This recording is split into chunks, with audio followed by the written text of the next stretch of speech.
I chose Trained and Maintained as my company that I'm going to be looking at, and this is a service dog company that works on training service dogs with the owners now. Before it had been, most trainers had been focused on only training the dogs and then finding the people for them, but now they are working with the people to train the dogs. The service dog training business is an oligopoly because there are few companies and the market is small. The barriers to entry are medium to large because the clients tend to already have the brand that they like due to the small market size, and their prices are definitely chosen by the producers because the products are so unique and custom tailored usually to the specific person's disability. So that'll definitely vary the prices. This is an oligopoly in the entire United States, not only in the city of San Luis Obispo, because in order to have a service dog, you need to be disabled and labeled by a doctor as such, and then that only is 19% of the population in America. And then of that 19%, you need to have sufficient money to buy and maintain a service dog, which is more money and care than any normal pet ever would need. You also need to be able to care for it since you are disabled or have someone assist you with caring for the dog. And these are incredibly unique services, like I was saying, because each individual's disability is different, so the training is catered to their disability or disabilities. Not many people in society have service dogs, so that definitely makes it a minority. One of the barriers to entry in this field is being known as a trainer or having a name. And since it is such a small community, they're used to the same people and the same companies or the names that they've heard of. So when a new person joins the community and tries to enter by offering a product or service, the people are going to scrutinize and ask for proof or validation of sorts.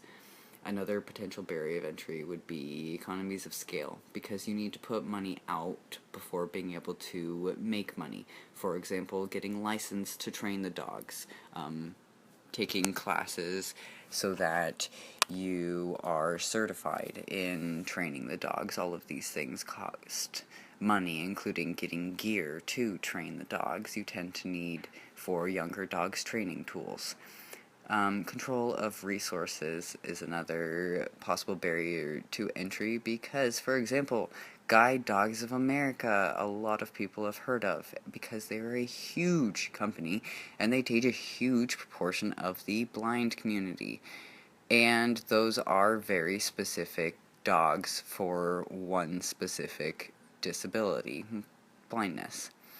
Definitely a price maker, as all of the services and goods are so unique, catering to the financially well-off in some cases, and in some cases you have pro bono, and catering to the financially needy. Advertising is definitely a way for them to make money, and with increased technology, Instagram is a huge source of advertising that reduces the cost because Instagram is free.